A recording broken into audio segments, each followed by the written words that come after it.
Islamic भी कहते हैं, इजराइल उनका जो है पवित्र भूमि है।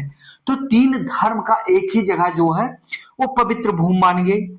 तो इजराइल में सबसे ज्यादा यहूदी हैं भाई, पहले इनके संबंध बहुत अच्छे थे।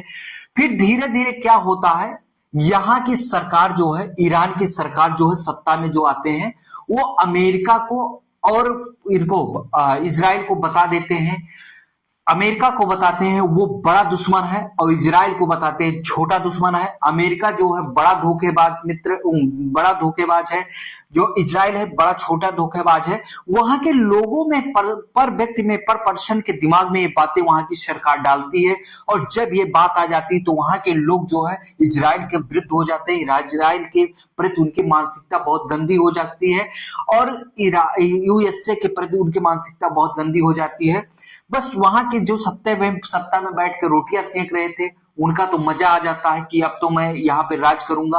और वो जब वहां पर राज करने के लिए वहां की मानसिकता वहां के ऐसे लोगों को तैयार कर लेते हैं, तो फिर जब तैयार करके एक बढ़िया अपना सत्ता संभाल के बैठ जाते हैं, फिर तब इनके संबंध धीरे धीरे अमेरिका और इजराइल से बिगड़ने लगते हैं।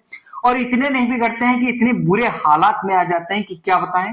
फिर उसी बीच न्यूक्लियर एनर्जी, ग्रीन एनर्जी बनाने के लिए पूरी दुनिया बहुत तेजी से अग्रसर है।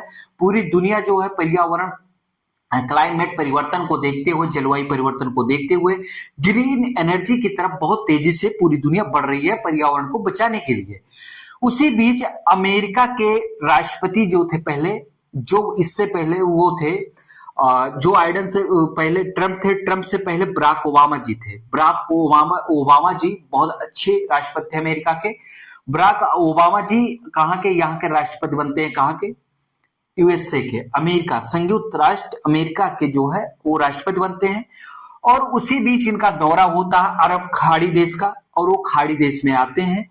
और खाड़ी देश में आते हैं तो ईरान भी उस जहां पे उनका दौरा होता है उस मीटिंग में ईरान भी हिस्सा लेता है, और ईरान भी उनसे मांग करता है कि हम ग्रीन एनर्जी बनाना चाहते हैं और ग्रीन एनर्जी के तहत हम आगे बढ़ना चाहते हैं।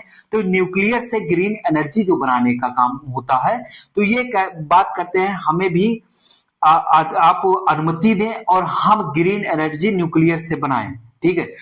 बराक ओबामा 2014 में सिग्नेचर कर देते हैं, हस्ताक्षर कर देते हैं, और ये डील मंजूर हो जाती है। और ये धीरे धीरे क्या महोदय काम शुरू करते हैं, ईरान धीरे धीरे कार्य अपना ग्रीन एनर्जी की तरफ शुरू कर देता है।